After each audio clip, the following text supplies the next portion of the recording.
এখন তো সারাদিন টিপটিপ বৃষ্টি হতেই থাকছে, তাই সন্ধেবেলায় বানিয়ে নিয়েছিলাম এরকম মুখরোচক স্ন্যাক্স। তার জন্য হাফ বাটি সুজি ও 2 চামচ ময়দা, ভাজা মশলা ও চিলি ফ্লেক্স দিয়ে একটা ব্যাটার বানিয়ে নিয়েছিলাম।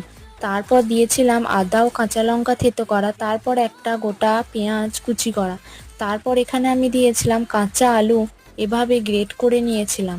এবার মিশ্রণটা মাখিয়ে কড়াইয়ের মধ্যে সর্ষে ও জিরে ফোড়ন দিয়ে ঘন ব্যাটারটি এখানে দিয়ে দেব।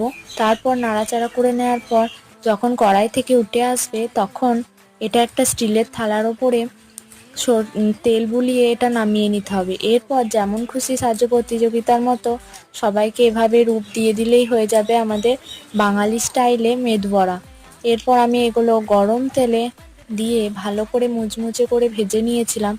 এরপর সসের সাথে পরিবেশন করেছিলাম। দারুণ খেতে হয়েছিল। তোমরা